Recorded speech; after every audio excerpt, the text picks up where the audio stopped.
Hello, fellow comic book lovers, collectors, and aficionados. Vin Crew here with his most current bitch, his back issue comic haul. And as usual, I've just got a lot of books I want to get through here.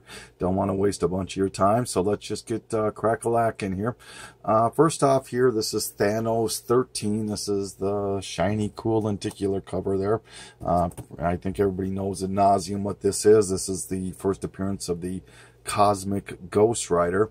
Now, and then I found this at Half Price Books along with this one here, number 14, so a second appearance.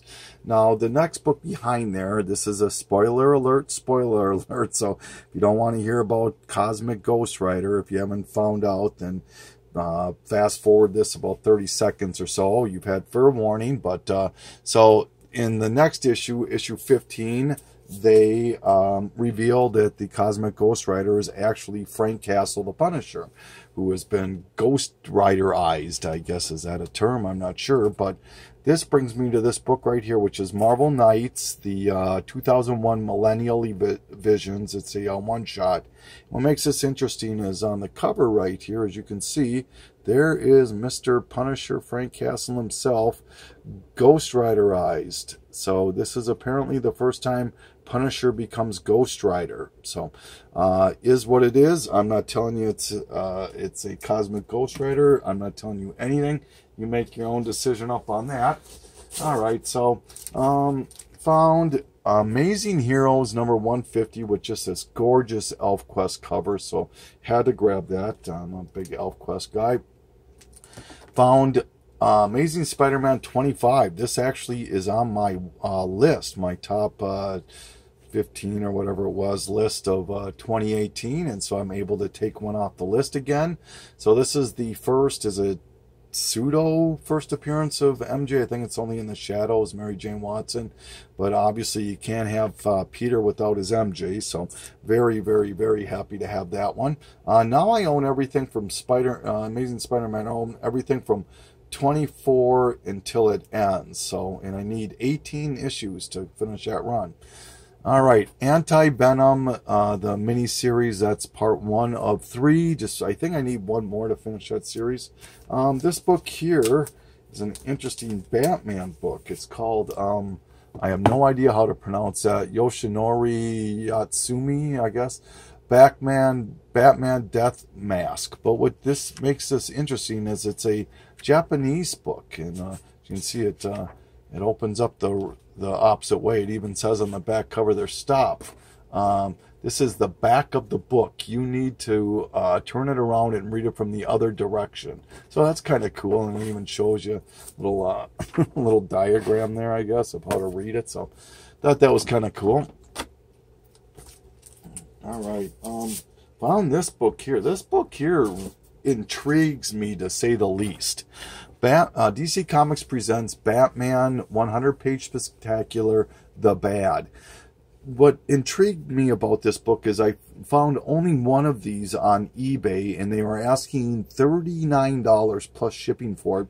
Found only one sold this is at the point of filming this, and that sold for $20 including shipping. It was $5 plus 15 shipping. I don't know why somebody would pay 15 bucks to have it shipped, but anyway. And there were none on My Comic Shop or Atomic Avenue when I looked. And there were 6 copies available on Amazon. Now, the copies ranged in price from $7 up to, one went to $65, one went to $95, and 2 of them went to over $600 raw, asking for this book. I have no idea why they think this book is worth that. This book actually just reprints a few of the Legend of the Dark Knights, and I think it's a Shadow of the Bat one-off. But I guess if you find this book, I don't know. I thought it was really interesting why somebody would think that's a $600 and some book. And that was raw, too. Found Batman Arkham Unhinged. Just love that Joker Harley cover there. That's the 4th printing of Batman the Killing Joke. I am trying to collect all 11 printings of this. I own, I think, 6 now, so I'm getting closer. Loved this cover. That's the only reason I bought. Well, that and it's Fireman Press. But This is the Big Crap Scare. It's actually written by the same people that are done by the same people that did Scud, the Disposable Assassin. Not that easy of a book to find, I guess. When I looked on eBay and whatnot, it's probably about a $10 book maybe. But just the cover is what really grabbed me. And not only that, but I'm just a big Scud Disposable Assassin guy. So, found Black Panther #1 GameStop exclusive. I don't think that's worth really anything, but found some Brightest Days variants. This is #2 with a cool Atom Firestorm. #15, once again, these are the variants. #17 with a cool Aquaman and another Aquaman mirror cover to #19. Found this one here. This one was pretty cool. I paid only a couple of bucks for it. No, not even that, like 90 cents. Cadillac and Dinosaurs. This is the toy reprint.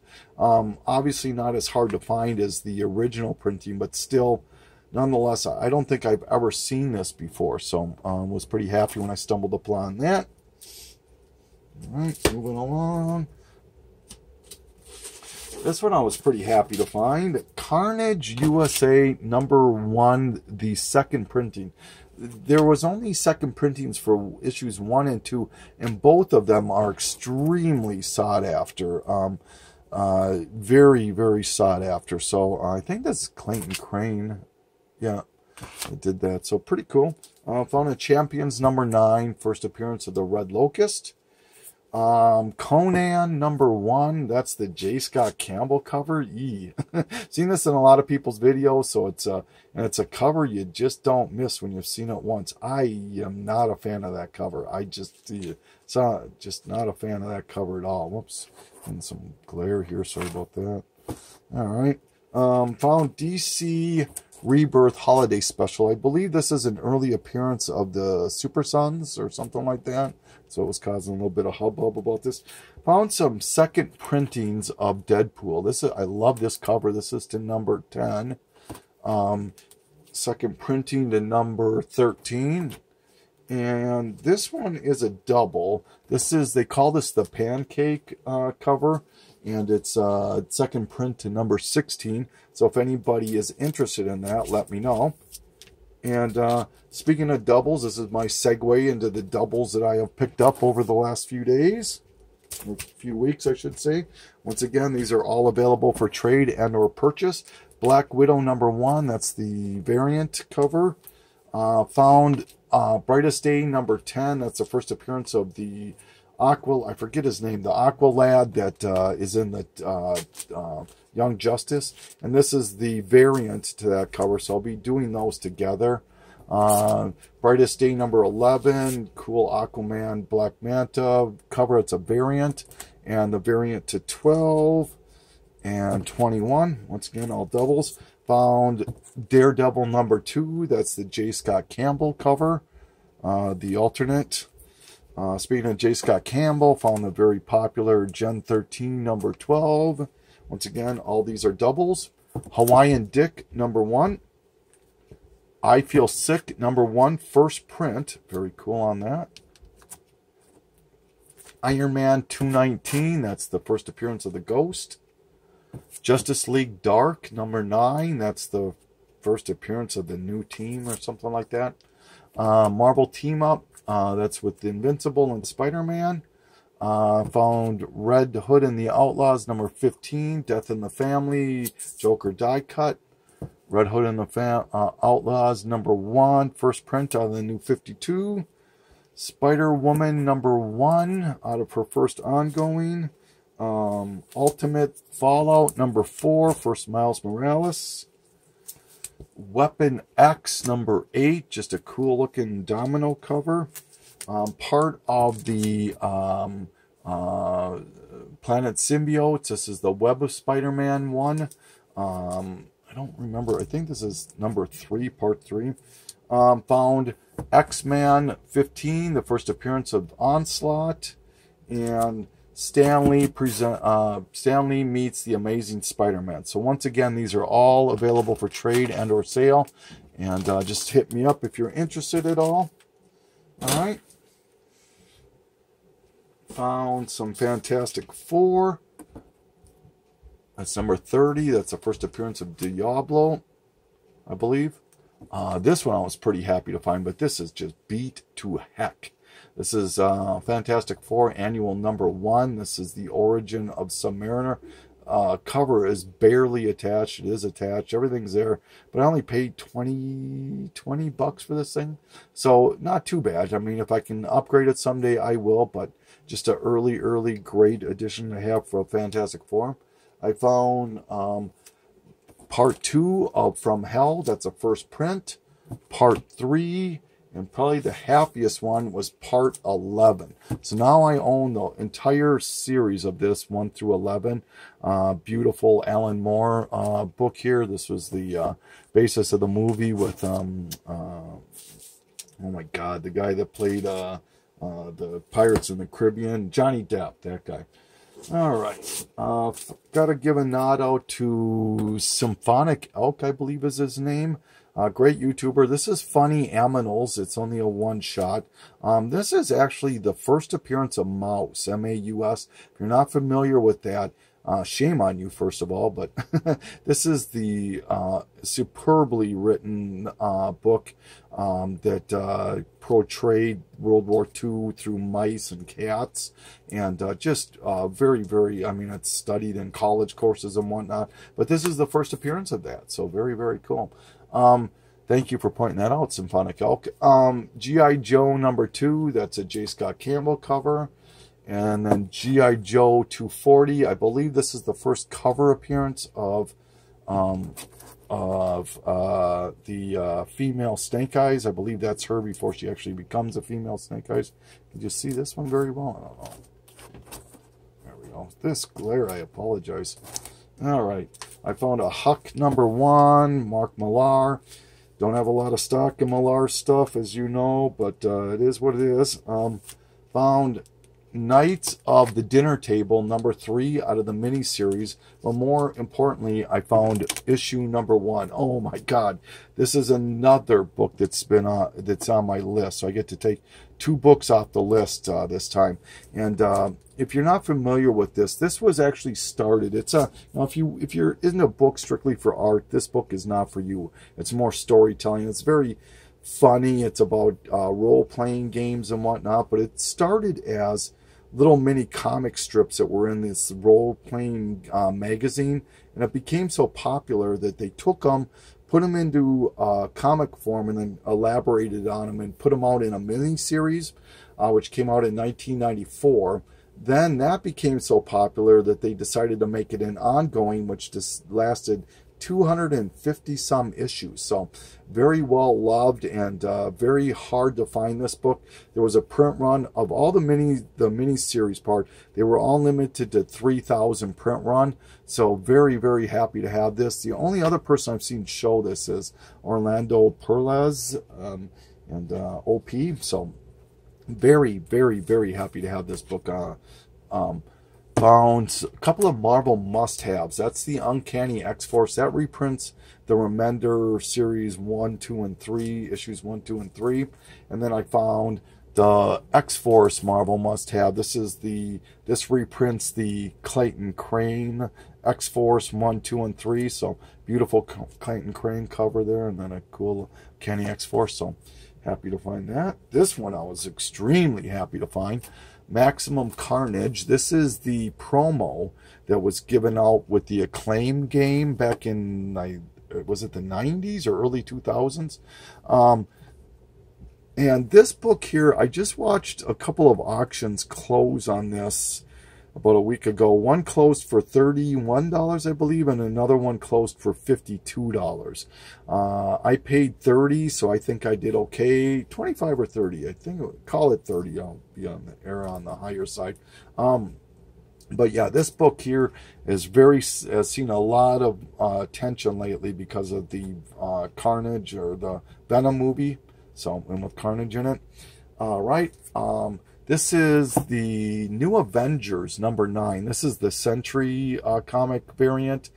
I don't think this one was done by Neil Adams. Maybe. think so. But anyways, love these Sentry variant covers. We'll pick them up when I can. I think once again it was Symphonic Elk that mentioned these. He had shown Elf 46 or 48, the Rape Seal cover. I've shown that a few times. And he was talking about double entendre covers. And this here I have already had and shown before. This is Archie 271. This is the pearl necklace one. It says, I bet this Frisbee flips out Veronica on her birthday. And Betty responds with, it sure will, Archie. She's expecting a pearl necklace. So, but this one I've already had. But this is the one, oh my gosh. This is the one I've been wanting for quite some time. This is Betty and Me 16. This is the infamous beat-off cover. This is where it says here, Archie, did you have any trouble rescuing me? I sure did, Betty. I had to beat off 3 other guys. So in this book here, on eBay, forget it. I think the cheapest you'll find it is maybe $50. Right now, they're all asking well over $100 for these books. And like I said, I think on sold books, it's about 40, 50, 60 bucks for this book. So it's one of the few Archie books that really show some value. And speaking of double entendre, I'm not going to say anything more. I'll just let you soak that in there. I think it was Topher on CBSI who showed this, and I had saw it coming after that on some long boxes. I just picked it up and said, okay, that one's mine. So, and then speaking of Archie, I found Archie, The Punisher Meets Archie. I know I own maybe one or both of these already, so this one may be a double. I have to look, but there's obviously Punisher Meets Archie, and then there's Archie Meets Punisher. So I know I own at least one of them, if not both of them. So, all right. And then speaking of Punisher, I was able to pick up all of the Punisher Armory miniseries 1 through 10. And obviously 10 here is the money book here. People want a lot of money for this book. Some of them will ask 40, 50 bucks. It's probably about a $25 book. So that's still pretty good. You know, if 9 and 10 are the hard books to find. So I ended up winning this on eBay for the whole set for 31 bucks. So I was pretty happy about that. So, all right. And some of those will be doubles too. I own a few of the Armories already. Found some Red Sonja, Queen Sonja, I guess it is at this point. This is a Perillo cover here. And I don't know who did this cover, but it's pretty cool looking, so I grabbed that one. I don't know if you can... There's that one, and that's the Perillo.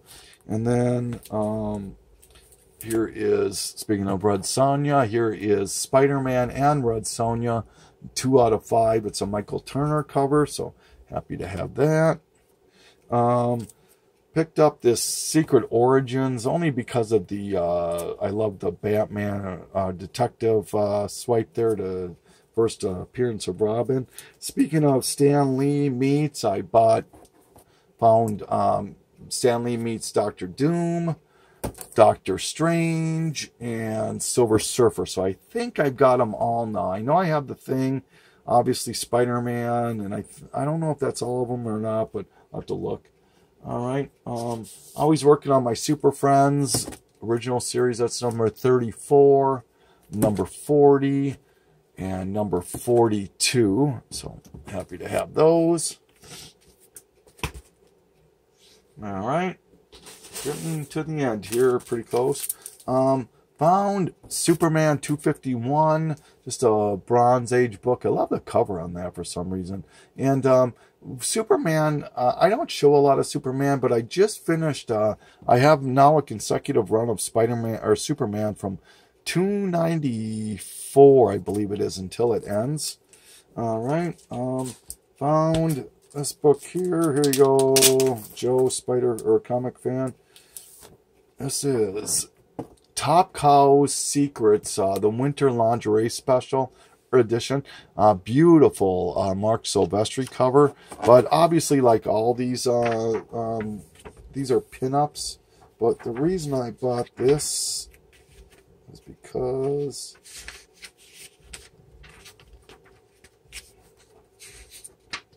I won't be able to find it. There we go.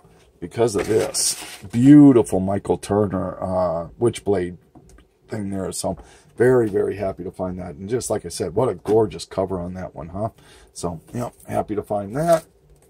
All right. Speaking of gorgeous covers, this is Vampirilla number 7. Here you go, Doom, if you're watching this. This is Vampirilla Strikes number 7. I don't know if this is a variant or not, but beautiful David Mack cover there. Absolutely gorgeous. So had to snatch that up. Speaking of David Mack, probably his most famous creation, arguably, is Kabuki. And so this is Kabuki. It's one of the mini-series that they came out. But this is, I believe, the museum variant, I believe they call it. But what a gorgeous cover on that, huh, from David Mack, huh? I don't know if I'll show this with... Keep forgetting to eliminate that glare. But now this one goes out to a newer YouTuber. I think his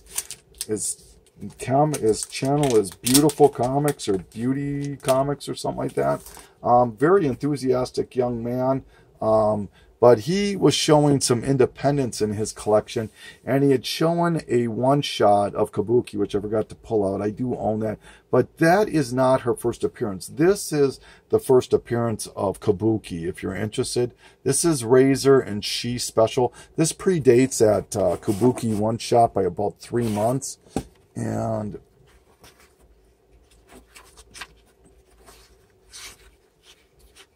there's where it starts. There's... See Kabuki right there, and there's quite a few pages of it. So, yeah, so if you want the first appearance of Kabuki, it's in Razor and She Special number 1. All right. Oh, this one here. Oh, my God, was I happy to stumble on this. This is the Stuff of Legend 2009 Free Comic Book Day. The first appearance of Stuff of Legend. This book here can command probably about $30. Not bad for a free comic book day. So yeah, and I love Stuff of Legend. It's like I've said, it's probably a cross between Toy Story maybe and Narnia. Would be about maybe a way to put it. Found Wolverine 80. Woohoo! The test tube. The only reason I bought it was it's a newsstand edition, so thought I would grab it. Witchblade, the last issue. That's a beautiful Turner homage there. That's issue 185. And then I'm going to end this with some magazines. First one here is, this is Heartbreak Comics number 2. The reason that I'm showing this one is if you're a Reed Fleming World's Toughest Milkman fan, this is his second appearance. He is right there on the cover.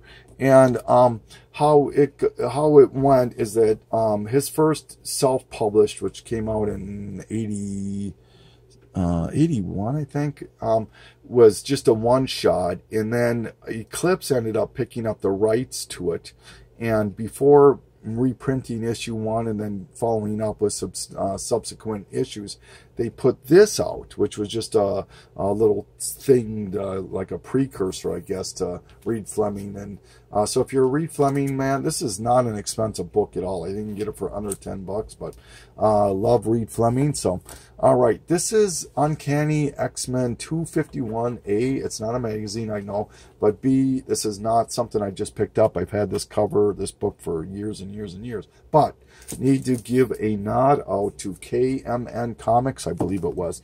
Showed this in one of his recent hauls. Oh my God, look at this book, huh? Savage Sword of Conan number 5. This is obviously the inspiration for that, but you can see him on the skulls right there. Beautiful skull right there. Love the vultures right there. Oh, it's just a gorgeous Boris cover there. So thank you, KMN. I appreciate you showing that. All right. And then the last couple books I want to show. starting off with this one right here. Want to bring you back to 1968. This is issue 178 of Wonder Woman. So 50 years ago to this year, DC, for some reason, decided that they were going to try to increase readership, especially with the female audience, by depowering Wonder Woman and make her just a normal person. I think they gave her like a job as a photographer, a fashion consultant, or something like that, in hopes, once again, of increasing female viewership. In fact, this has been talked about in... for example, Robert Kirkman's History of Comics. It was on AMC about a month or two ago. And there's other documentaries about comics. And whenever they talk about Wonder Woman, they talk about where they depower her. Then this happened for 3 years, I think they left her depowered. And during this time, the girls that were reading Wonder Woman back then, you know, remember she started in the 40s. She was the hero to these ladies, these girls that later grew up to be ladies. And I mean, it was a super powered heroine, and it just was unheard of. And it was an insult almost to these ladies to have their hero depowered like that, and where all the males are left powerful and, and whatnot. So one lady in particular, Gloria Steinem, who is probably one of the lead people when it came to the feminist movements in the 70s, was at that time putting together a new magazine and reached out to DC, voiced her concerns, and voiced an idea that she wanted to have. And DC went along with it, and lo and behold, this is what came to fruition. This is Miss Magazine #1, came out in 1971, and this is the Wonder Woman for President. And this actually, more so probably than just anything else, really helped to bring back the powered Wonder Woman that we're used to seeing today. They show this book, as I state, this magazine, and on these documentaries and whatnot. Looked on eBay, and recent sales, I think the cheapest one I saw sold was $80, and the most expensive was about $150, and that was for raw books. And so it's a very sought-out book. I mean, obviously it appeals to comic collectors, Wonder Woman, feminists, magazine collectors. There's a wide berth of collectability there. So this magazine is quite sought after. So, yeah, so that's basically my haul. I'm happy to have been able to take Knights of the Dinner Table, and I hope I called it Knights of the Dinner Table. I didn't say Knights of the Round Table, I hope, but when I described it. And Amazing Spider-Man 25 off the list. Love the Maximum Carnage promo that I got. Lots of great books. So just starting to ramble here. So this is Vin Cruz saying thank you once again for taking the journey with me. And we'll talk to you soon.